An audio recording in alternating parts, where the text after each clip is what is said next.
Hello, I'm Susie from the Gift Photo, and I've just done a collective reading from the 5th of March, and I thought normally I just pack up, go and make a cup of coffee, but something wanted me to pull a Divine Feminine card. Where's the box? This the Divine Feminine Oracle, artwork by Lisbeth Cheever Gesserman, Megan Waterson. These cards here, my daughter got me them.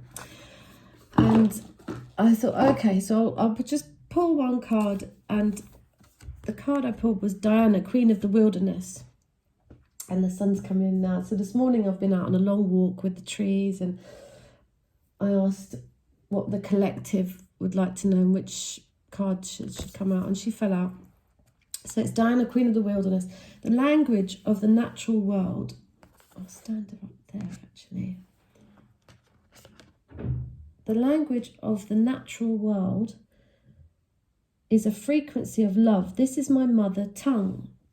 So I'll just read from the book what it means, and you might get something for this. So if you happen upon this video, and there's definitely a message in here for you.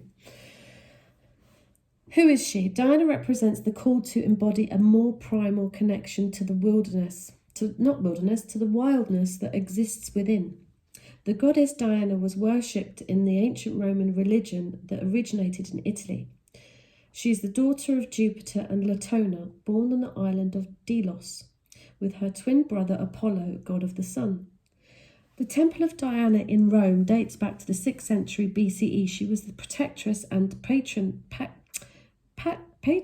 of the lower class and slaves who could seek sanctuary in her temples. The temple to Diana in Ephesus, also attributed to the Greek goddess Artemis, was considered one of the 7 wonders of the ancient world. It took 220 years to build, and the magnificent statue of Diana covered in breasts symbolizes her worship as a fertility goddess for women. Paul, in the Acts of the Apostles in the New Testament, mentions Diana's temple since her following was extensive and seen as a threat to Christianity. The most famous place to worship Diana was in the sacred grove of oak trees on the shores of Lake Nemi near Rome, out in nature, connected to the earth and to the wild animals that roam freely across it. Here she is the huntress with her golden bow and arrows. She is the independent, free-spirited goddess who communes with the moon, the natural world, and all those who cannot speak for themselves. When your soul selects her card, sometimes the answer is the simple elemental need to just walk barefoot in the grass, or even better, the mud. Sometimes we get so caught up in what's happening or what isn't happening that we forget to just be. We forget that there is tremendous power surging up from the earth, wanting to take whatever energy is no longer serving us. We forget that we can commune with the trees, those ancient protectors and elders whose language comes with the help of the wind and the slow, soft caress that touches our cheek. Answers sometimes need to come from the basic desire of the body to feel grounded here on earth. Diana is associated with fertility, the phases of the moon. Of course, not with any human language, but with the frequency of love and intention which animals perceive. If we open ourselves up to it, we can connect to the wisdom in the natural world, even if we live far from it. Even if we're deep in the heart of the busiest city, a sign on a bus, a logo on a t-shirt, or a card someone sends us may carry an image of the animal that wants to reach us. Or we may be visited by a possum on the fire escape or a hawk on a window ledge. We don't have to be in the wilderness to access the wisdom of the natural world.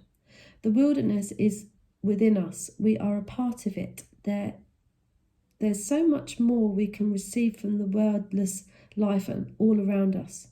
We just have to develop the heart that can hear it.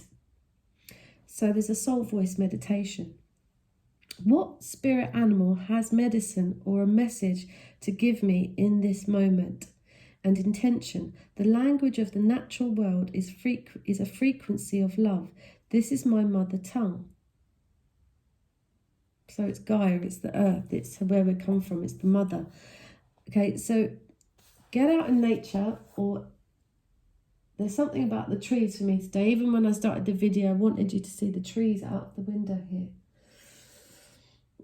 And I don't know if you're going through an ascension, there's a level where that you actually hear the trees talk to you. Well, I did for my personal journey. So they talk to you, the flowers talk to you.